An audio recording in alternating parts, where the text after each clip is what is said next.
Assalamualaikum warahmatullahi wabarakatuh, sahabat semuanya ya. Ini saya akan berbagi tentang panduan lengkap sholat Idul Fitri disertai niat dan bacaan di sela-sela takbir ya.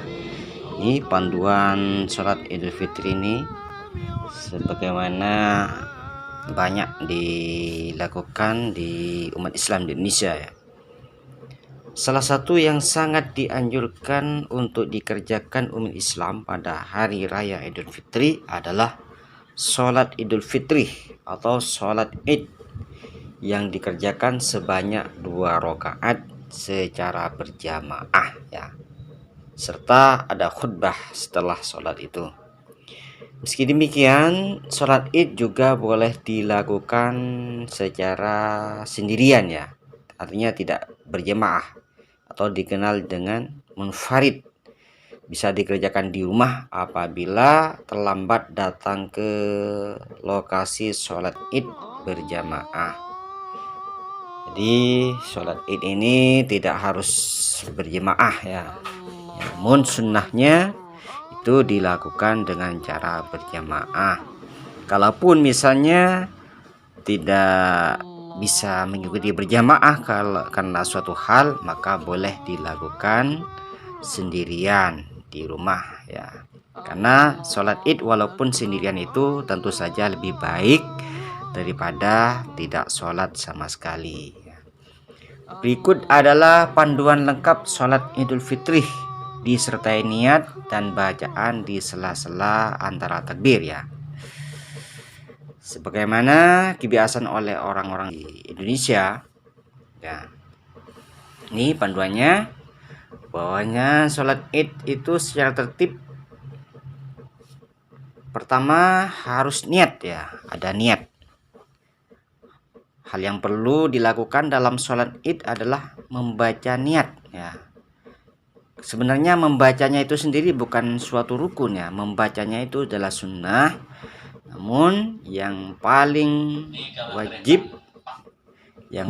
adalah di dalam hati itu ada maksud, di dalam batin ada maksud yang kuat untuk melaksanakan sholat Id, itu wajibnya. Adapun melafalkan niat itu adalah sunnah.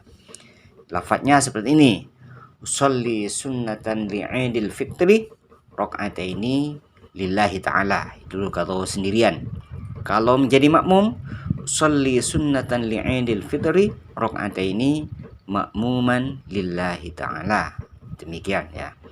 Kalau menjadi imam, sholli sunnatan li'idil fitri rakaataini imaman lillahi ta'ala.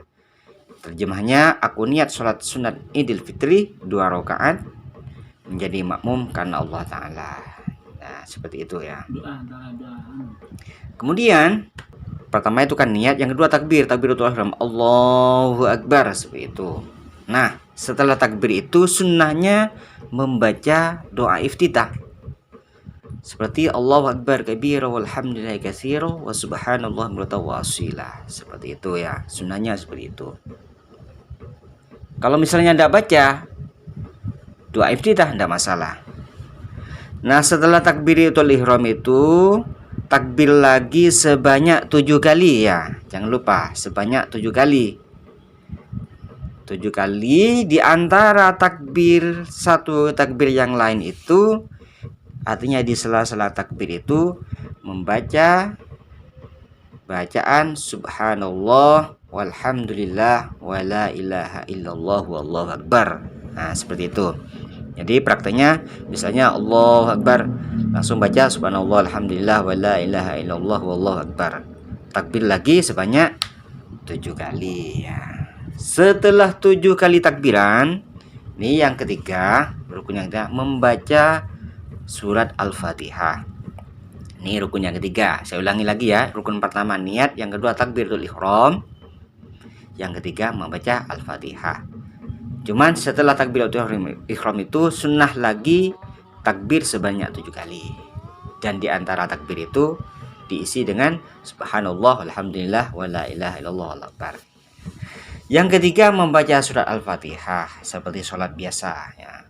Kemudian dilanjutkan membaca surat pendek ya.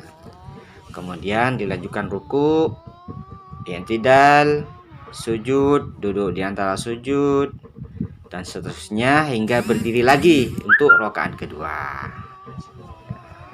Nah, di rakaat kedua ini dalam posisi berdiri disunnahkan takbir lagi sebanyak 5 kali ya. Kalau di rakaat pertama tadi 7 kali, di rakaat kedua ini sebanyak 5 kali. Dan di antara takbir itu juga sama. Di sela-sela takbir itu membaca subhanallah walhamdulillahi wala ilaha illallah wallahu akbar. Dan dilanjutkan membaca Fatihah seperti rakaat pertama. Membaca Al-Fatihah, kemudian surah Al-Quran, surah pendek atau terserah yang dihafal, kemudian ruku, i'tidal, sujud, dan seterusnya hingga salam. Dan nanti untuk diketahui ya, hukum takbir tambahan 5 kali pada rakaat kedua atau 7 kali pada rakaat pertama ini adalah sunnah, sehingga tidak sampai menggugurkan keabsahan sholat id apabila terjadi kelupaan mengerjakannya. Ini catatannya. Dan setelah setelah melaksanakan sholat id itu disunnahkan mendengarkan khutbah. Ya, mendengarkan khutbah. Jadi tidak buru-buru pulang, setelah sholat id itu ada khutbah oleh khotib ya.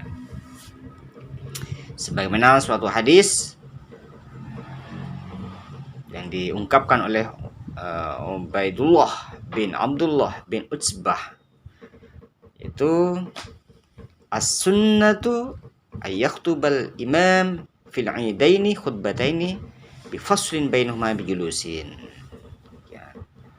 Untuk khatib disunahkan membeli khutbah pertama dengan takbir 9 kali dan khutbah kedua sebanyak 7 kali. Demikian, mudah-mudahan bermanfaat.